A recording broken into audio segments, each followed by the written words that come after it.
apologize now. I'm going to try it to pronounce the name, but I do want to make sure that I'm respectful with that. Ulili, okay, Onovakpuri. Is that halfway correct? All right, great. She's returned to the team at K4 Capital in 2016, and she's focused on sourcing investment opportunities, conducting diligence, and supporting the portfolio of companies, particularly those in the digital, health, and medical technology industries. We're going to have this conversation, and Mariana Abarca, our multicultural liaison for the City of Little Rock, is going to facilitate this conversation. So please welcome them to the table.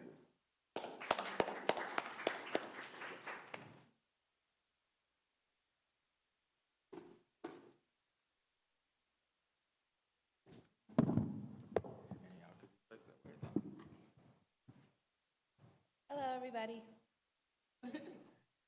Hi, everybody. Let's begin the panel. My name is Mariana Barca, and I am the multicultural liaison of the City of Little Rock. I've been working with the city for almost 2 years, and it's a pleasure to be here today and to have this event and have you all here. So let's begin with Lily, yes, right? Yeah. So if you want to begin by telling us about your work with Capital, what is your role and how is the team working to create an equitable economy? Yeah, sure. So I am the managing partner at K4 Capital. We closed our venture capital fund, our Fund 3, 2 years ago now. It's around $130 million fund designed to invest in companies that use technology to close gaps of access and/or opportunity for low-income communities and communities of color. We make about 12 to 15 investments each year, investing $500K to $2 million in each of the companies, and provide wraparound support to help those companies grow. Great. And now, if you want to tell us about yourself, how did you get where you are, and how does your work fulfill you? Oh, okay, we're getting personal. Can I freeze like he did when he didn't want to answer the question? No. So I grew up in San Francisco, California. I am one of 7 children. I am the oldest daughter. So for those of you who are oldest daughters, you know what that means. You basically have to take care of everybody else. And my family is originally from Nigeria. I went to UC Berkeley for undergrad, and I've always I say like my 2 passions have always been technology and healthcare. I originally went to school thinking I was going to be an OBGYN. I did my first internship with the OBGYN. She hated her job and said, "Don't do this ever." And I was like, that's not a good sign. And so then I shifted to public health and business, and saw, especially in this economy today, tech runs in every industry, and healthcare specifically is the most backward in terms of technology utilization. So they're still faxing prescriptions. You still have to carry your paper records to your new doctor. And so I saw that it was an industry ripe for innovation. Was lucky enough to get connected to the K4 Capital team 12 years now, and started there as an analyst. Left to go to business school, and then came back in 2016. Mitch and Frida Kapor. So Mitch Kapor is the founder of Lotus 123. About 2 years ago, they decided to retire. I say it in quotes because they're still working. They just turned over the venture firm to us, and we actually went out and raised the capital. But the big thing, for me has been, I felt like I was given this unique opportunity, but to create opportunities for other folks like myself. So I started our first internship program 10 years ago. We've had over 100 interns come through the program, and we very much are believers in, as the guy said earlier, we don't have quotas on who we hire, but we want our team to reflect the communities that we serve. So if you look at our website in terms of who we hire, and other venture capital firms, let's just say ours has a lot more flavor than other ones, and that has kind of given us a competitive advantage in terms of investing. That is amazing. That is amazing. Next question. What kinds of opportunities are available for diverse talent in Little Rock? How can startups connect with you? Yeah, no, I'm so excited. So Mayor Scott has been a huge supporter of our companies, and he's always like, come to Little Rock, and I'm like, okay, sure. And I kept saying it, and I was like, okay, well, I'm gonna actually be a person of my word and come, so this is my first time here. Super excited. We're interested in investing in startups here. I mean, for us, we want to help folks in communities that are typically underserved by tech, and you have to go to those communities and invest there. So if you have a startup idea, if you know folks who have a startup idea, definitely feel free to reach out. I'm just my first name, Willie, at capeworcapital.com. So super easy email. And if you go to capeworcapital.com, you can also apply on the website. Our big thing is building these longer term relationships with our founders. So the first time you talk to us, you may not be investable, but we have resources to connect folks to help them get to that point where they are investable. We also are just looking, like for us, our big goal is impact, but we have other VC friends who focus on music or, consumer product goods. That's not our focus. And so I think the big thing that we try to do is connect people to where they can get the most help and the right investors for them. So good. Love to hear all the work you're doing. Love to hear your story. It's amazing. Thank you again for being here with us today. Thank you. And now, I don't know if we have time for questions. Do we? Erica's going to check the time. Okay. She's going to let us know. If not, that's fine. That means I can. I think we do. I just have a quick question. So you said that your focus is not on certain industries. Can you tell us what the focus is on? Yeah, it's looking at who benefits as a result of the product or service.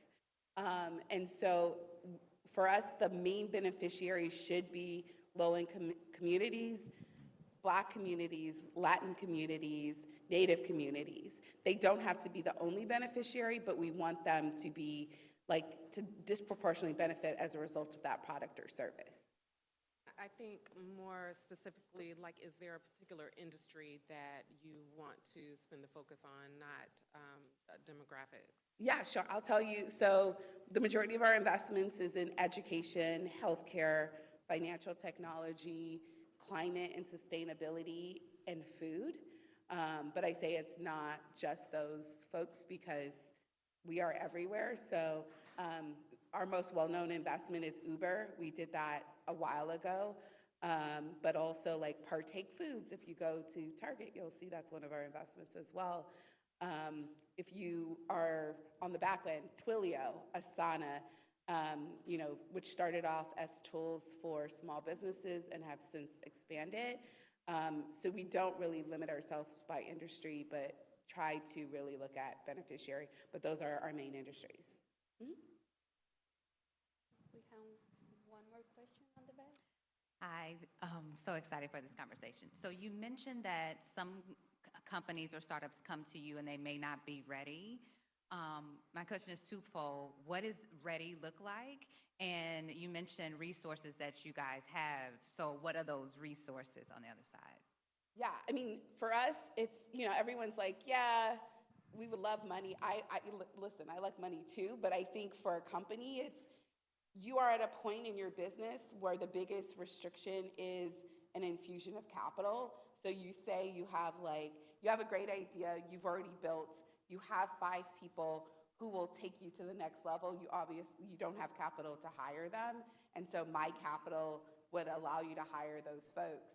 Or you already have contracts, you can't service those contracts. Again, our capital will allow you to do that. In each industry, it looks very different. I work a lot in healthcare and med device. So a lot of times in those industries, you don't have customers yet because you can't test on people's health, right? So you are in the building phase, and it may you have a great idea, you had the first version, you need capital to unlock the next set of clinical trials or gain access to FDA advisor. It looks very different in different industries. In terms of the resources, Again, it matters because for us, a big thing, if you're building a tech company, you have to have a tech person on your team. Folks may not know how to find a technical co-founder, so we have like organizations we work with there. We work a lot with accelerators and incubators. This time last year I was in Birmingham with OnRamp, which provides like a healthcare wraparound services for emerging health startups. So it's connecting you to the right incubators. Also, what we have found is like Black founders, Latinx founders are the most over-mentored and under-resourced. And so our big thing is we don't have friends and family. Like I say, I am my friends and family. I know you all have that cousin who calls you to ask for money. They're usually calling me, not the other way around. So it's like, how do you build out that friends and family round? And that's usually through grant funding. And so we'll connect people to community grant funding that can help get you that 50K, that 10K, because a lot of times folks will come to me just like, hey, I need 75K. And I'm like, yeah, like, would love to help you. I have 130 million to deploy. I can't, unfortunately, do it in 75K checks because it's not sustainable, but there are other organizations that do. Hello, welcome to Little Rock. Thank you. Love your energy. Don't mind us. It's the afternoon. We just ate and it's getting kind of warm. But I wanted to ask two questions. You mentioned public health. Do you have any intersections in terms of funding with public health? And also nonprofits. It's difficult to fund nonprofits because typically they don't have built-in ways to make money. So I'm here representing the Dunbar Neighborhood Association, and I just wanted to know what type of funding could you all possibly offer to nonprofits? So public health, and then of course cash infusion for nonprofits. Thank you. Yeah, so a lot of our startups, so for example, Scene Health, which is a healthcare company where I serve on the board, they do medication adherence. They got their start in the public health department, making sure people take their TB meds. And so they grew out of there, but still their biggest customers are public health departments throughout the United States. Given the community, like our target communities, a lot of our healthcare companies do work in connection with public health departments. I'm also very fortunate to say, like, KPOR Capital has a sister organization called the KPOR Foundation. And so they do grant funding. The majority of funding from the KPOR Foundation is around ecosystem development for building out tech ecosystems in under-resourced communities. Primarily, Allison Scott is the CEO. A lot of her work this year has been focused on Detroit, Atlanta, forgetting what other city, somewhere else that is not those two places. But I think for us, it's like on the foundation side is trying to find communities that are ready and cooperative for integrating tech into their DNA, because a lot of people, want the capital, but they're not ready again or set up for it. So finding leaders like yourself, nonprofit leaders, government officials like Mayor Scott, and then deploying our capital there, and then bringing in other resources as well to help. Is there one more question? No? You're not allowed to ask questions.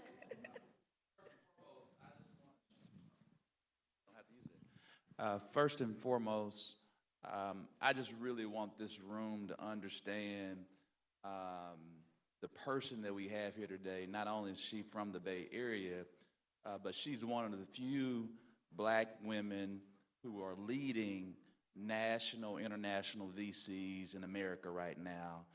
That's in the multi-million, almost close to $1 billion range. And so from a representation standpoint and a woman leadership standpoint, we truly are with a great pioneer right now. I just want to give her a round of applause.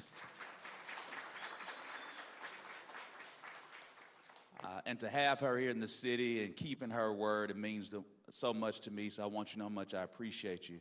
Here's the question. What should we all be doing a better job of on how we create a more equitable economy, particularly in the South, with Little Rock being a capital city in the South? What are you seeing? I know you spend a lot of time on the East Coast and the West Coast, but what do you think we should be doing from a Southern perspective as well as Middle America? Yeah, so I have spent quite a bit of time in the South, not Arkansas, but other places. I mean, for me, what always struck me was the sense of community here. And if you think about building a company, what do you need? You need that community. He was talking in terms of supplier resources, all the folks that you need. And I think utilizing the community that's present in the South and putting it into, you know, building businesses. And it's like, how can you tap the resources of the you know someone who's like really good at numbers. You know someone who knows everyone, right? Everyone has that like auntie or just play auntie who like knows everyone. So you need that person to go around and tell everyone to sign up for your app, to try your new service. Because really that's what you need, right? You need to be able to show some traction, what we call traction, or show that customers like your product. And that's what gets you funding, is by showing that there's a unique market there. I think that's what folks, you know, we have done it in an inorganic way in the West Coast, because in San Francisco, I don't know my neighbors. Like, I lived in the same building for forever, didn't know anyone. Here, you can't, you know, people know you, they know your business. So how do you utilize that, right? How do you bring them into your business? The other thing, too, I feel like there are unique markets that exist here that don't exist elsewhere. The West Coast has been able to utilize that. But my big thing is, don't try to be the Bay Area. Don't try to be Silicon Valley. Everyone's like, we're the new Silicon Valley. There's so many issues there. We're in Silicon Valley. We don't even want to be Silicon Valley ourselves, so you definitely shouldn't try to be us. But build a community that is unique and brings out the best traits of this community, this organization, and that's gonna be your key differentiator. Investors like me wanna come here because it's, in terms of investing in companies here, you get more bang for your buck. So show folks that, hey, this is a great place to be. We have great academic institutions that are churning out individuals every single day, and we're taking a unique advantage of the resources that we have here. Don't try to replicate what's already in existence, because you can never be a better copy than what's already there, but you can be the best version of yourself, and that's what's gonna keep bringing folks here. I also think, like, I was talking to Amber earlier about this event. You want more folks to come here. So she said this was the first time you had it. This needs to be an annual thing, and I'll bring my friends. And like, again, folks need to be having this conversation, because once they come here for the first time, it won't be the only time that they come here. So very much bringing people here to see, talk to your entrepreneurs, and then make sure they come back again and again. Is there one more question?